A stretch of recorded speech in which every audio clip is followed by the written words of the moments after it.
Tem uma coisa pra apoiar também. Tem a mesa aí? Esse.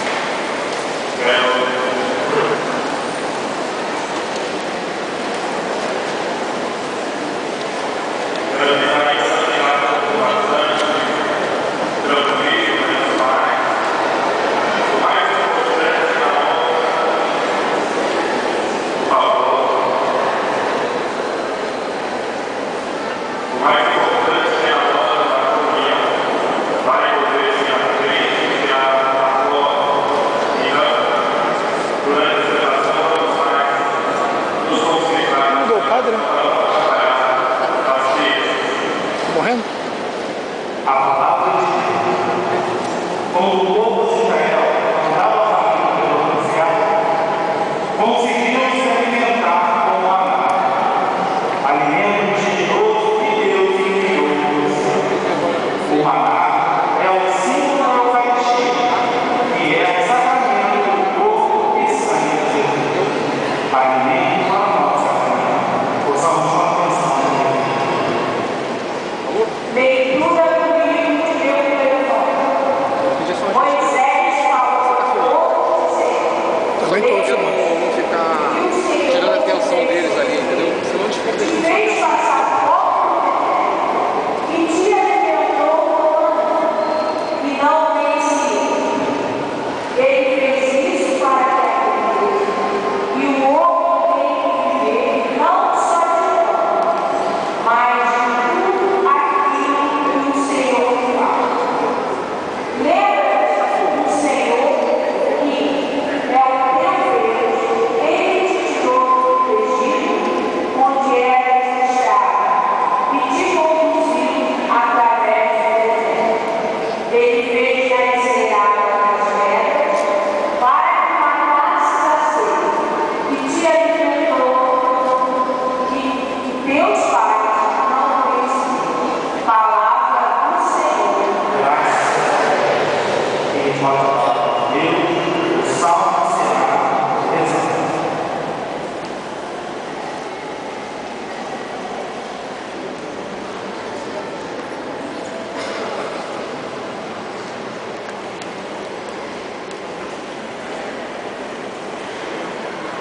Salmo desta Assembleia.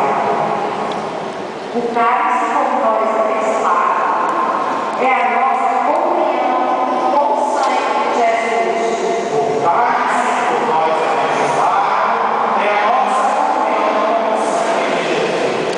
Que poderia pedir ao Senhor Deus por tudo aquilo que ele fez em meu favor? Eleve cálice a minha salvação, invocando o nome santo do Senhor.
judeu